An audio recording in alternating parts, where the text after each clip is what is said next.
Bismillahirrahmanirrahim. Assalamualaikum warahmatullahi wabarakatuh. Alhamdulillahirabbil alamin. Segala puji bagi Allah Tuhan yang Maha Esa. Pada hari ini kita bisa berkumpul untuk melanjutkan pembahasan tentang materi-materi bidang teknik elektro. Pada kesempatan hari ini saya akan membahas tentang kontrol kecepatan motor DC dengan menggunakan rangkaian penyearah terkendali,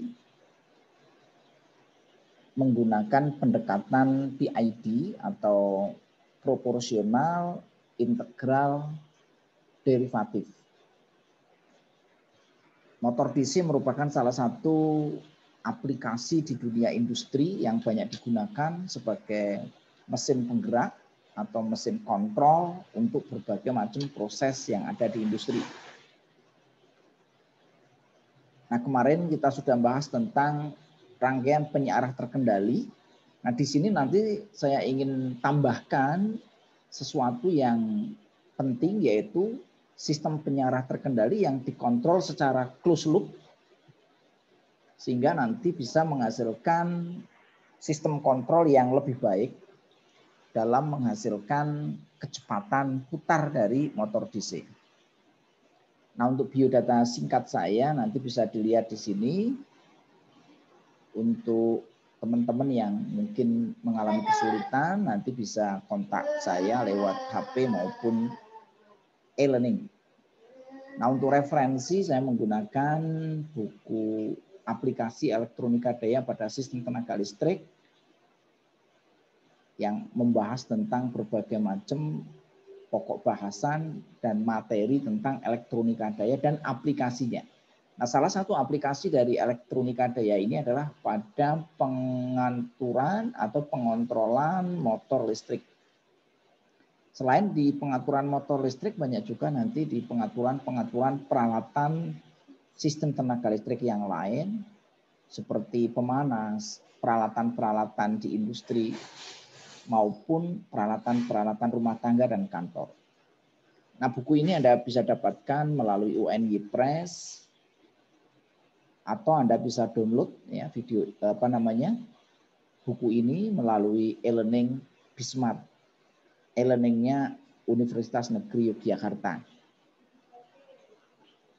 Oke, kita lanjutkan sebagai pendahuluan ya. Kemarin kita sudah membahas tentang rangkaian penyearah terkendali, yaitu mempunyai fungsi yang sama dengan rangkaian penyearah daya. Nah, salah satu aplikasinya di sini adalah untuk pengaturan berbagai macam peralatan-peralatan yang membutuhkan catu daya DC. Nah, rangkaian ini fungsinya untuk mengubah dari listrik AC menjadi DC. Nah, beda dengan rangkaian penyearah biasa adalah di sini outputnya bisa diatur. Kalau penyearah daya itu tidak bisa diatur ya. Yang kedua, konsekuensi dari penggunaan rangkaian penyearah terkendali yaitu komponennya. Kalau penyearah biasa menggunakan dioda, kalau rangkaian penyearah terkendali menggunakan SCR. Nah, nanti akan saya contohkan bagaimana cara membuat ya simulasi menghasilkan rangkaian penyearah terkendali dengan menggunakan konsep PID ini.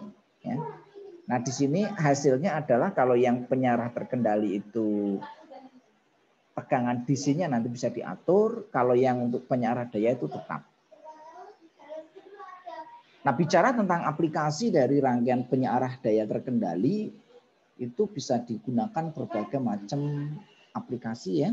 Di antara di sini untuk pengaturan kecepatan motor DC. Nah, nanti yang ini akan saya bahas. Ini pembahasan nanti akan kita fokuskan di sini. Walaupun nanti di dalam aplikasinya itu bisa digunakan untuk berbagai macam sistem kontrol. Misalkan untuk eksitasi generator, ya, untuk catu daya DC, untuk kontrol lampu, untuk catu daya dari peralatan HP, komputer, dan lain sebagainya. Ini adalah beberapa macam aplikasinya. Nah, untuk rangkaian dasarnya seperti ini nanti yang akan kita bahas ya. Nah, di sini nanti penyulutannya kita menggunakan kontrol PID. Nah, bagaimana nanti cara melakukan kontrol ya pada sistem penyulutan dengan menggunakan controller PID nanti akan kita bahas ya. Jadi di sini rangkaian penyarah terkendali itu adalah rangkaian elektronika daya yang fungsinya untuk mengubah sumber tegangan listrik AC menjadi DC. Jadi di sini motor listrik itu bisa sumbernya dari AC yang nanti kita konversi menjadi DC. Nah, pengaturannya nanti kita gunakan kontrol PID. Sumbernya bisa pakai AC 1 fase maupun 3 fase.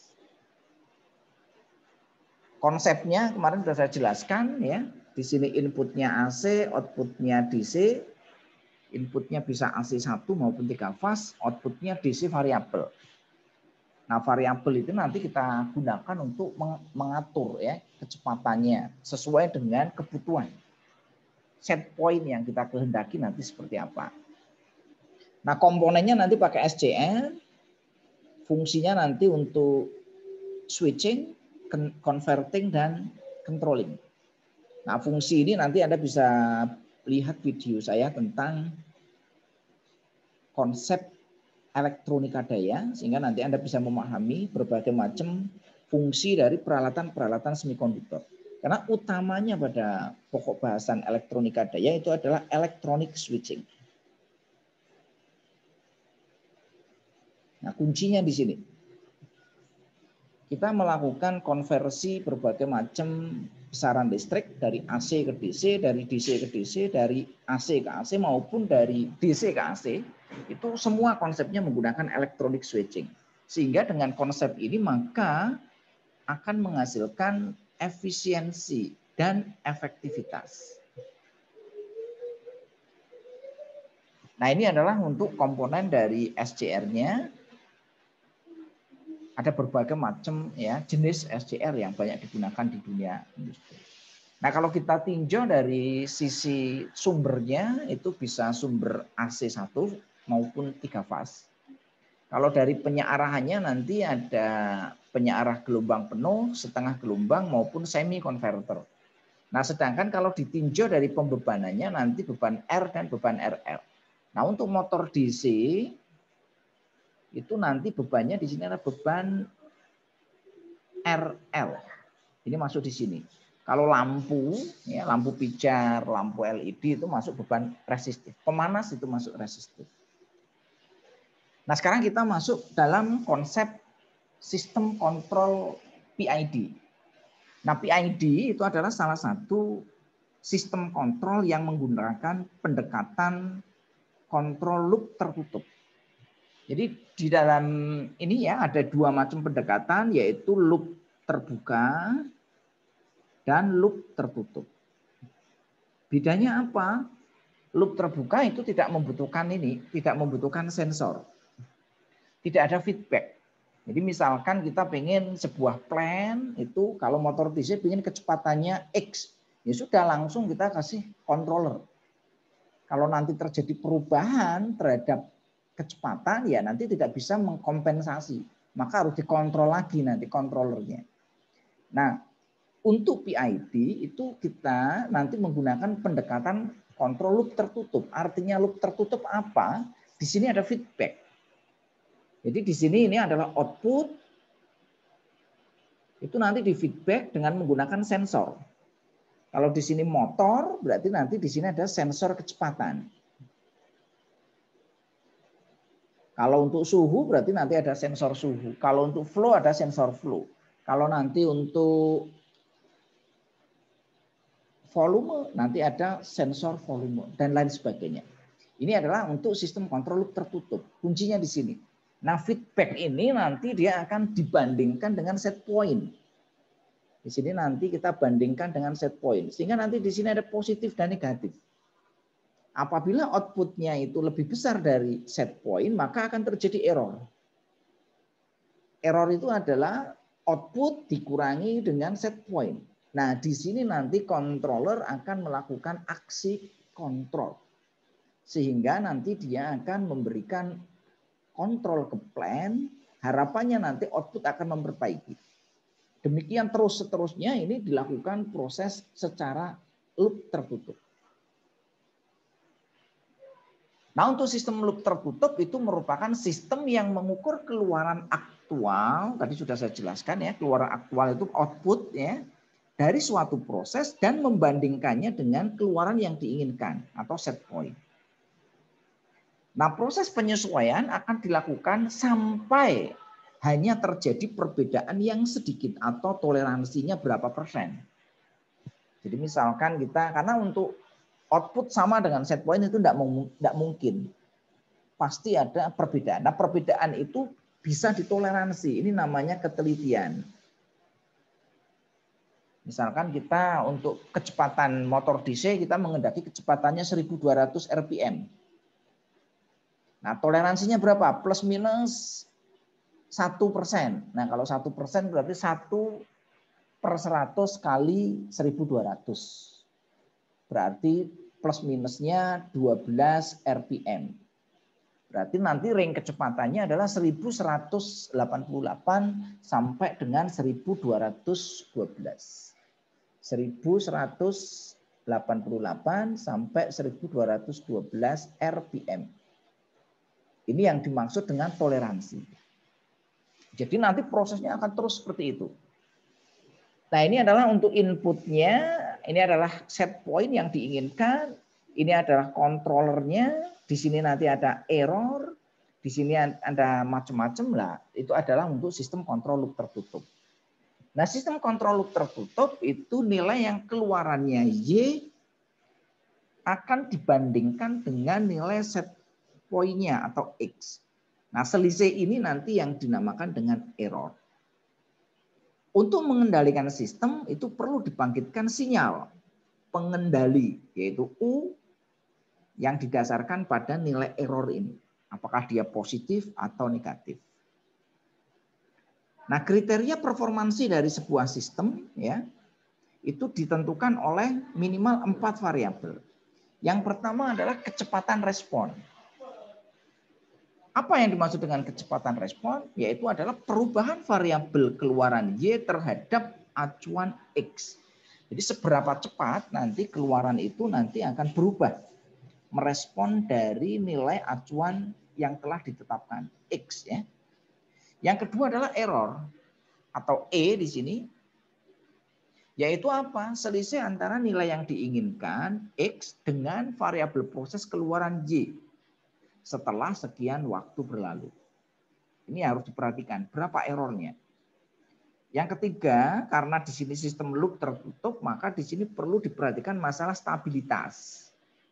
Apabila sistem tidak bisa mencapai nilai yang diinginkan, maka akan terjadi hunting. Nah, hunting ini nanti berpotensi akan terjadinya shutdown. Karena kalau tidak diperhatikan hunting ini ya nanti akan terjadi terus-menerus berubah ya, sehingga sistem sudah tidak mampu menahan ya kondisi operasi, sehingga nanti akan terjadi kerusakan.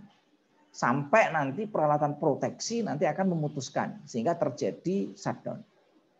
Yang keempat adalah sensitivitas terhadap gangguan. Karena sistemnya ini berlangsung secara kontinu, maka di situ pasti akan muncul gangguan. Nah, seberapa sensitifnya sistem kontrol PID kalau nanti terjadi gangguan. Nah, ini perlu diperhatikan. Nah, oleh karena itu nanti kita kenal jenis pengendali yang menggunakan pendekatan kontrol PID itu ada 4. Yang pertama itu adalah jenis proporsional, yang kedua itu adalah proporsional plus integral, yang ketiga itu adalah proporsional plus derivatif, dan yang terakhir itu adalah proporsional plus integral plus derivatif. Yang ini yang kita kenal dengan istilah PID. Yang ini adalah P, yang ini PI, yang ini PD. Nah, yang akan kita bahas nanti PID-nya, walaupun nanti otomatis kita akan membahas proporsional, integral, derivatif, dan sebagainya. Nah, sekarang kita bahas yang sistem kontrol proporsional dulu. Apa sih yang dimaksud dengan sistem kontrol proporsional? Jadi sistem kontrol ini merupakan jenis sistem kontrol yang paling sederhana. Karena ini hanya berisi penguat saja, tanpa merubah orde dari sistem. Ya tentu saja karena di sini paling sederhana, hasilnya kurang akurat. Nah, karakteristiknya apa? Karakteristiknya adalah dia mampu menurunkan rise time. Rise time itu adalah waktu yang dibutuhkan untuk mencapai set point, itu namanya rise time. Nanti kita jelaskan apa itu rise time. Yang kedua, yang berikutnya adalah efek sampingnya dia akan menimbulkan overshoot. Apa itu overshoot? Nanti kita jelaskan ya. Karena ini beberapa istilah mungkin yang belum kita bahas ya. Yang berikutnya akan menghasilkan nilai keluaran yang berbanding lurus dengan nilai kesalahan. Jadi kalau kesalahannya tinggi ya nanti dia nilai keluarannya juga akan tinggi. Semakin kecil juga semakin kecil. Nah, responnya dapat diatur dengan mengalihkan kesalahan. Ya, di sini ada pengalih dengan kesalahan dengan konstanta Kp. Atau sering disebut sebagai konstanta gain. Atau konstanta proporsional. Atau gain control.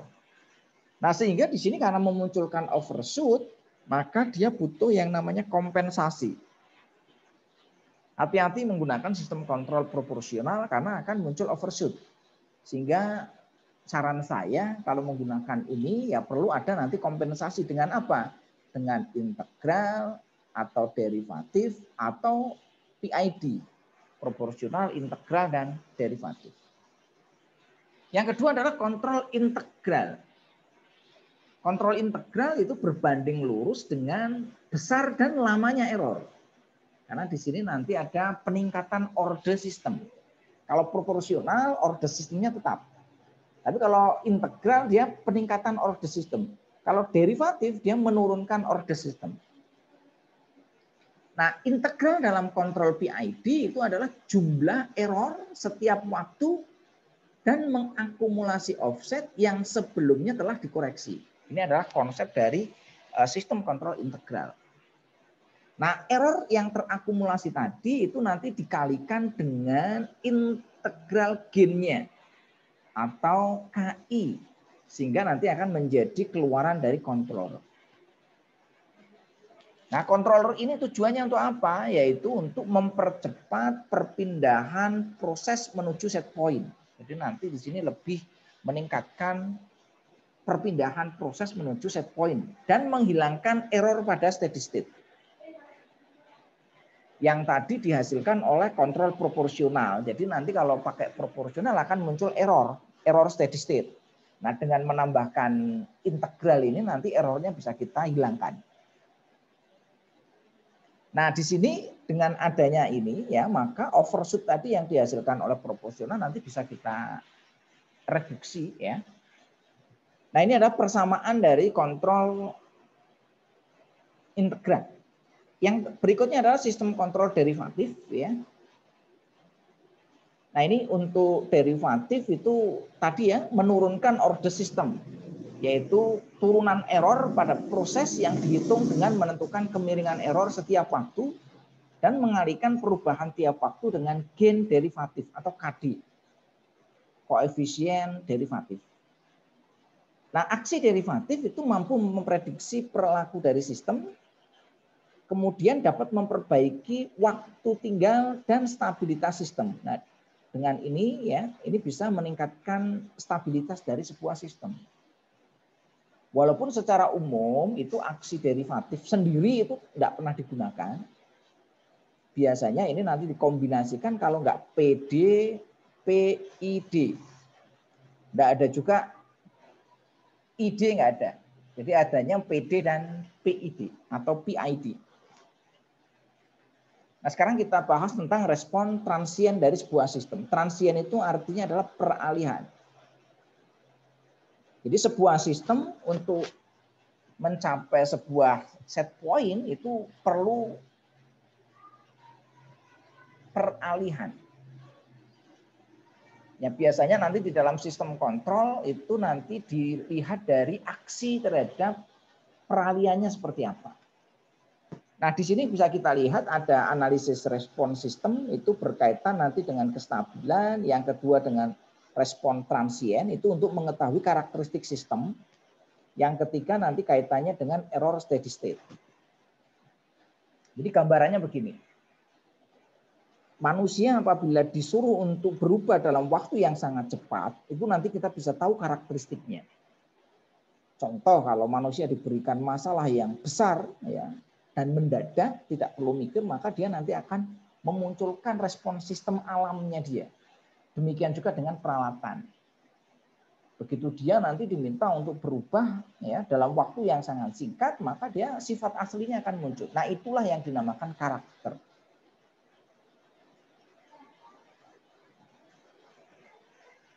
Nah, respon yang diinginkan itu namanya set point. Misalkan ini kita menggunakan berbagai macam respon ya, misalkan unit step. Unit step itu seperti ini. Dari posisi 0 langsung berubah menjadi 1. Ini nanti kita lihat respon sistemnya. Kalau disuruh berubah dari 0 langsung menjadi 1. Sehingga nanti di sini spesifikasinya akan kelihatan. Masalah stabilitasnya, masalah karakteristiknya, masalah errornya, dan lain sebagainya. Nah, nanti kita bisa lihat di sini.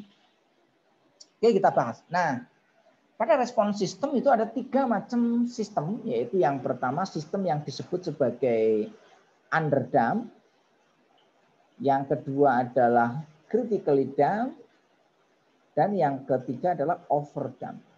Apa sih yang dimaksud dengan sistem underdamped? Sistem underdamped adalah sebuah respon sistem ya untuk mencapai nilai set point, dia itu waktunya cepat. Ini perhatikan gambarnya di sini. Yang warna coklat di sini ya, atau warna merah. Tapi di sini ada kesalahan. Nah, tadi saya ingin menjelaskan Anda tentang yang pertama ini kan rise time. Rise time itu ini ya, dari titik 0 sampai titik ini. Ini namanya rise time. Apa itu rise time? Yaitu rise time adalah waktu yang dibutuhkan untuk mencapai set point dari titik 0 apabila dia diminta untuk berubah dari 0 sampai ke set point. Yang kedua adalah overshoot. Overshoot itu apa? Overshoot adalah kesalahan. Ya, kesalahan yang awal yang dibuat dalam dia mencapai set point tadi. Dia cepat untuk mencapai set point, waktunya sekian ya. Ini T1 misalkan. Ini sistem underdamped ya. Respon sistem yang underdamped atau kurang teredam. Gerusa-gerusu lah istilahnya kalau zaman milenial itu. Nah, di sini akan terjadi error. Overshoot di sini. Kesalahan. Nah, begitu nanti dia tahu salah, dia turun lagi, bikin error lagi di sini bawah ya. Nanti bikin error lagi terus sampai dia menuju ke titik stabil. Nah, ini sudah masuk ke steady state error. Sehingga nanti muncul steady state errornya di situ nih. Ini muncul di sini, steady error. Nah, yang berikutnya ada istilah yang namanya critical dump. Critical dump adalah ini yang warna hijau. Dia smooth ya. Untuk mencapai nilai set point dia smooth. Nah, ini yang paling diharapkan itu adalah yang critical dump. Nah, sehingga nanti sistem itu kita akan kontrol dengan menggunakan P, menggunakan PI, menggunakan PD, menggunakan PID. Tujuannya untuk apa? Merubah respon sistem dari underdamped dan overdamped itu menjadi critically damped. Nah, yang ketiga itu adalah overdamped. Ini terlalu teredam. Jadi lambat. Untuk mencapai set point butuh waktu yang lama. Nah, parameter yang ketiga tadi kita sudah jelaskan adalah rise time. Yang kedua adalah overshoot. Yang ketiga adalah settling time. Settling time itu waktu yang dibutuhkan untuk settle. Settle itu untuk berada pada tempat yang diinginkan, settle, sudah stabil. Itu namanya settling time. Dan yang keempat itu adalah error steady state. Jadi ada 4 ya. Apa tadi yang pertama? Yang pertama rise time. Yang kedua overshoot. Yang ketiga settling time. Yang keempat itu adalah steady state error. Nah, di dalam sistem kontrol yang menggunakan pendekatan loop tertutup, maka 4 parameter ini harus dikontrol. Sehingga nanti bisa menjadi lebih baik. Responnya smooth, ya, tidak terjadi overshoot, rise time-nya cepat, settling time-nya cepat, dan tidak ada steady state error. Kalaupun ada itu sangat kecil. Nah, sehingga nanti kita butuh controller. baik kontrol PI, PD maupun PID. Nah, ini yang kalau saya jelaskan lebih lanjut tentang respon tipe 1 ya. Jadi sistem tipe 1 ini kalau manusia itu ya yang gerusa-gerusu. Untuk mencapai nilai set point, ini set pointnya di sini. Ini set point. Ini dia terjadi waktunya cepat, tetapi dia terjadi overshoot. Ini overshoot. Sampai nanti dia stabilnya di sini. Jadi ini rise time-nya cepat, tetapi overshoot-nya tinggi. Settling time-nya lama, error steady state-nya ada. Nah, ini adalah sistem respon tipe 1. Jadi output itu akan melesat naik secara cepat ya untuk mencapai set point, tetapi terjadi kesalahan, meleset. Nah, setelah itu dia akan meleset lagi ya, sampai terjadi osilasi. Sehingga nanti dia akan menemukan titik stabilnya. Yang kedua adalah sistem tipe overdamp, terlalu teredam. Jadi untuk mencapai nilai set point waktunya lama ini, yang seperti ini ya. Atau istilah zaman sekarangnya itu lola ini. Lemot. Lemot. Ini kalau jaringan itu ya lemot. Untuk mencapai nilai set point butuh waktu yang lama. Nah, yang ketiga yang dinamakan critically down tadi sudah saya jelaskan, yaitu yang terbaik di sini ya. Nah, yang lebih baik lagi sebenarnya seperti ini nanti ya. Nanti akan kita buat ya bagaimana nanti sistem yang critically down. Jadi errornya nanti kecil, waktunya cepat ya. Settling time-nya juga cepat. Nah, ini kalau saya gabungkan ya, ada 3 macam sistem ya, sistem respon sistem yang tadi pertama dikatakan dia underdamp, yang kedua overdamp, yang ketiga critically damp.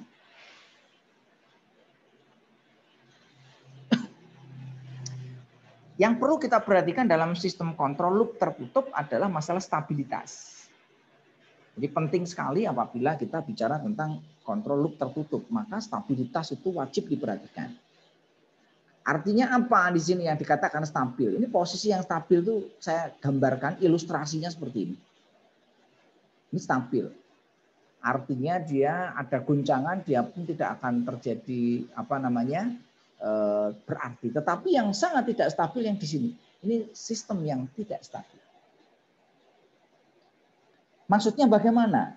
Jika dengan input atau gangguan yang diberikan pada fase transient, kemudian tercapai output steady state, maka dikatakan sistem itu adalah sistem yang stabil. Nah, sedangkan sistem yang tidak stabil, maka output akan meningkat terus tanpa batas sampai sistem itu rusak. Atau ya sistem pengaman nanti akan memutus sistem. Atau sistem safety ya, safety instrumen itu nanti akan memutus. Yang berikutnya adalah masalah sensitivitas. Apa yang dimaksud dengan sensitivitas pada sistem kontrol? Yaitu adalah perbandingan antara persentase perubahan output dengan persentase perubahan input. Jadi dia kalau ada perubahan output sedikit, dia sensitif atau tidak. Nah, ini penting ya, agar sistem kontrol itu sensitif. Perubahan pada input ya bisa normal ataupun karena adanya gangguan. Nah, oleh karena itu nanti dia harus sensitif. Nah, di sini nanti parameter proses akan berubah seiring dengan usia pakai, lingkungan, ya, kesalahan kalibrasi dan lain sebagainya.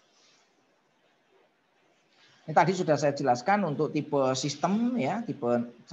Nah, sekarang kita bahas tentang kontrol proporsional.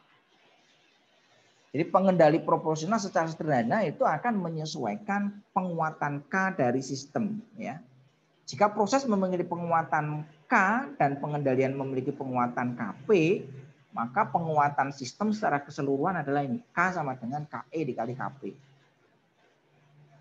Jika sistem tidak stabil untuk penguatan dari KP, maka dapat dipakai nilai KP yang lebih kecil. Jadi nanti kalau sistemnya nggak stabil, ya jangan pakai KP yang besar.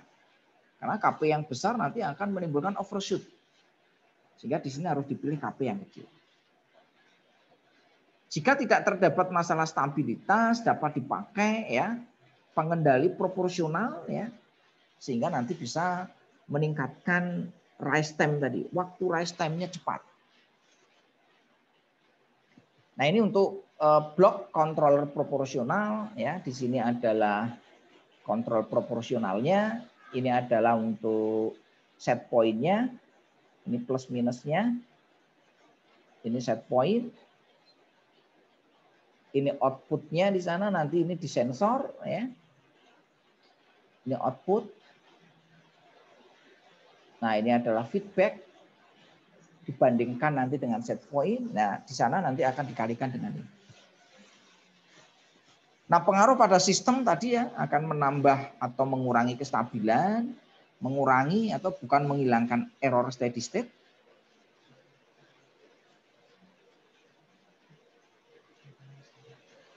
Nah, di sini untuk ininya ya. Nanti kita bisa lihat di sini grafik. Ini contoh untuk simulasi dengan menggunakan software MATLAB ya. Ini kita bisa lihat, nanti bisa kita simulasikan ya berapa nilai. Ini adalah untuk sistem kontrol PD ya. Ini plan-nya seperti ini, persamaan matematik, model matematiknya. Ini kontrol PID-nya ya. Nanti bisa kita lihat di sini. Ini adalah kalau kita pilih K-nya sebesar 1,2, ini lebih stabil dibanding kalau kita pilih K-nya cukup besar, 1,6. Maka dia akan terjadi overshoot yang nanti lama-lama akan terjadi kerusakan. Nah, ini contoh yang kedua ya dengan menggunakan kontrol PID ya. Kali ini PID ya. Ini dengan menggunakan transfer function-nya seperti ini, nanti kita bisa lihat di sini. Ini tanpa controller responnya lambat, nanti dengan controller nanti responnya akan menjadi lebih cepat. Yang kedua adalah sistem kontrol integral. Persamaan matematiknya ini ya. Jadi sama dengan yang tadi, di sini adalah untuk kontrol integralnya seperti ini ya. Nah, untuk kontrol integral nanti akan terjadi peningkatan order system. Apa yang dimaksud dengan peningkatan order system? Maksudnya adalah karena sistem kontrol, sistem dinamis itu nanti dimodelkan nanti dalam bentuk persamaan matematik. Nah, biasanya nanti dimodelkan dalam bentuk persamaan polinomial ataupun persamaan diferensial. Nah, dengan kontrol integral ini dia nanti akan meningkatkan order system. Yang tadinya order 1 meningkat jadi order 2. Kalau yang tadinya order 2 meningkat jadi order 3. Jadi nanti permasalahannya lebih kompleks dengan menggunakan kontrol integral dibanding dengan kontrol proporsional. Nah, pengaruhnya apa di sini adalah ya menghilangkan error steady state, respon menjadi lebih lambat, dapat menimbulkan ketidakstabilan karena di sini menambah order system tadi. Nah, perubahan sinyal kontrol itu sebanding dengan perubahan errornya. Semakin besar error, maka semakin cepat sinyal kontrol itu bertambah. Nah, ini grafiknya kita bisa lihat ya. Nah, tentu saja di sini untuk kontrol PID ini dengan menambahkan controller integral itu nanti akan menjadi lebih baik. Ini contoh pemilihan kontrol proporsional dengan pemilihan KP sama dengan 2. Kita kasih I-nya itu 1 ya. Dengan controller ini berbeda ya. Ini berbeda, mempunyai ya karakteristiknya. Yang berikutnya adalah kontrol proporsional plus integral. Jadi di sini P plus I ya. Sering disebut sebagai ini ya, untuk integral itu kompensator. Jadi di sini nanti pengendali ini dapat menyesuaikan penguatan sistem seperti pada pengendali proporsional, namun juga dapat meningkatkan sistem satu tingkat ke atas. Nah, meningkatkan tipe sistem itu akan meningkatkan jenis input yang bisa diterima tanpa menghasilkan kesalahan yang tidak bisa diterima. Nah, ini blok diagramnya. Yang berikutnya proporsional plus integral plus derivatif. Ini yang paling kompleks, paling lengkap. Ya, ada PID. Jadi ada proporsional, ya, nanti ada integral plus derivatif. PID itu sering disebut sebagai pengendali 3 mode. Tadi ada mode proporsional, ada mode integral, dan ada mode derivatif. Nah, pengendali ini memungkinkan perubahan pada penguatan, ya, tipe sistem, dan respon transien. Nah, dengan menentukan penguatan sistem, ya, dapat menghasilkan sistem yang lebih stabil dan respon yang lebih susah karena sistem menjadi semakin kompleks. Ini efek sampingnya. Nah, sekarang kita lihat karakteristik masing-masing controller, ya. Kita bisa lihat di sini ada 4 parameter. Yang pertama rise time. Rise time itu tadi, ya, waktu yang dibutuhkan untuk mencapai set point. Overshoot itu adalah osilasi, kesalahan dalam mencapai set point. Settling time itu waktu yang dibutuhkan untuk mencapai settle atau stabil, ya. Sedangkan SS error itu adalah steady state error. Kita lihat yang pertama, KP. KP itu nanti akan menurunkan rise time, jadi lebih cepat, tapi meningkatkan overshoot. Settling time-nya perubahannya kecil, SS error-nya dia menurunkan. Sedangkan KI itu secara umum dia nanti akan menurunkan rise time, meningkatkan overshoot, meningkatkan settling time, mengeliminasi error. Sedangkan untuk derivatif itu adalah rise time-nya nggak banyak berubah, overshoot-nya nanti menurunkan, settling time-nya menurunkan, untuk small steady state error-nya nanti perubahannya kecil. Nah, dari sini nanti kita bisa gunakan sebagai langkah di dalam melakukan kontrol PID. Kontrol PID dapat dilakukan secara otomatis maupun secara manual. Nah, ini tergantung dari operator di lapangan itu mau pakai yang otomatis atau yang manual. Ada yang senang pakai otomatis, ya, tapi walaupun ini waktunya lama. Kalau ingin cepat ya dilakukan secara manual. Tapi ini harus dilakukan oleh orang yang pengalaman. Jadi nanti menentukan berapa nanti setting dari KP, KI, dan KD. Nah, aplikasi misalkan di DCS, ya, Distributed Control System, itu nanti ada fasilitas kontrol loop tertutup, yaitu menggunakan P, I, dan D. Atau PLC yang dilengkapi dengan kontrol loop tertutup, ya, yang dapat membaca sinyal analog.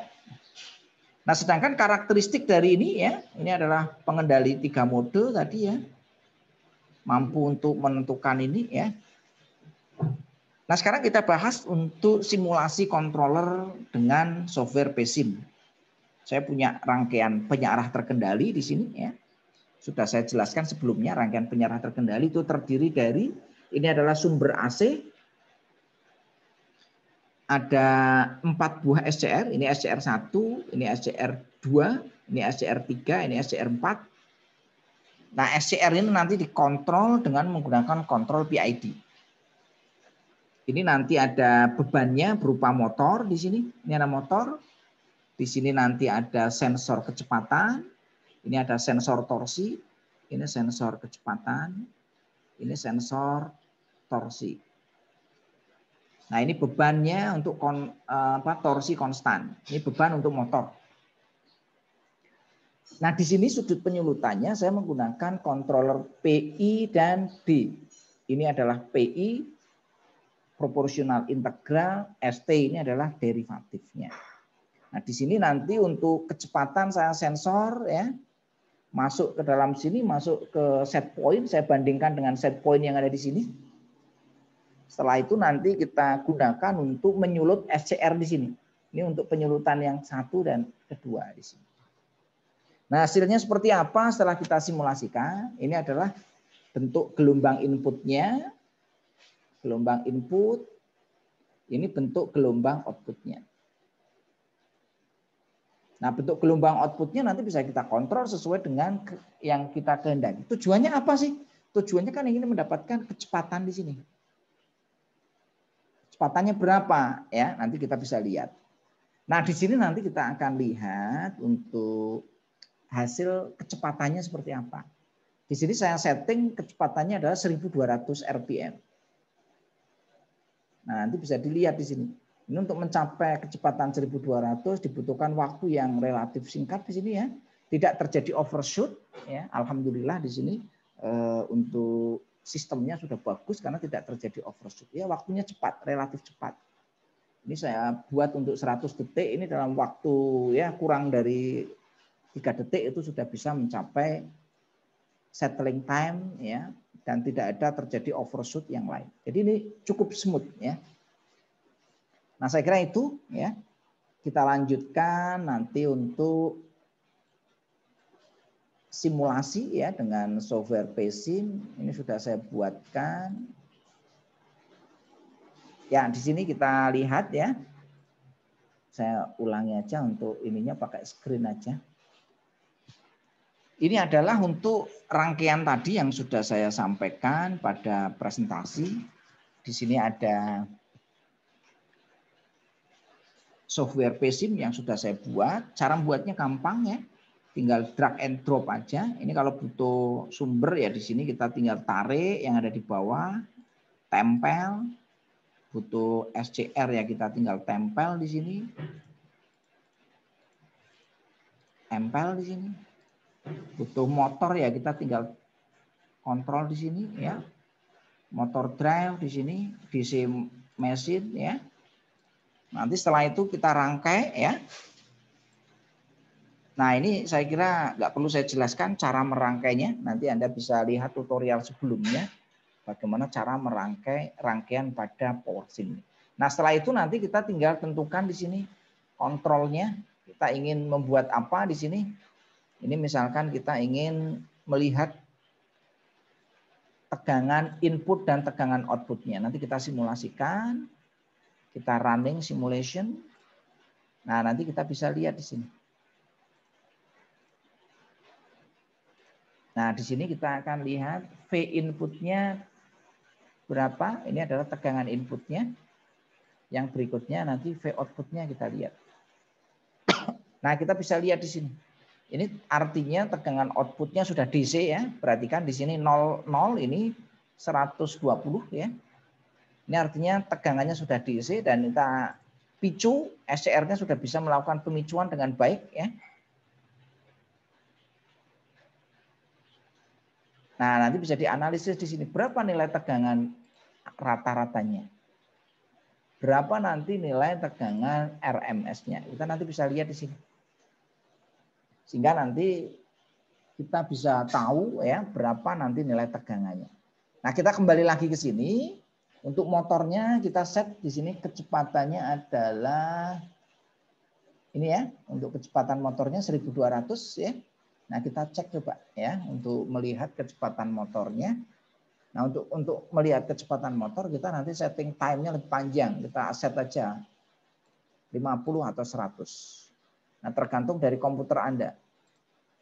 Nah, ini kita lihat berapa kecepatannya di sini. Nah, ini kita bisa lihat kecepatannya ya. Kita lihat torsinya. Karena torsinya konstan ya kita nanti akan lihat torsinya konstan atau tidak. Nah, di sini kita bisa lihat ya. Ini kecepatannya, ini kecepatannya. Dari 0 sampai sekian nanti bisa konstan kecepatannya pada nilai 1200-an ya. Nah, ini torsinya konstan pada nilai 2 Newton per meter. Ya, saya kira itu untuk simulasi ini ya. Semoga apa yang saya sampaikan itu ada manfaatnya. Mohon maaf apabila ada kurang dan salahnya. Akhirul kalam, wallahul muwaffiq ila aqwamit thoriq. Assalamualaikum warahmatullahi wabarakatuh.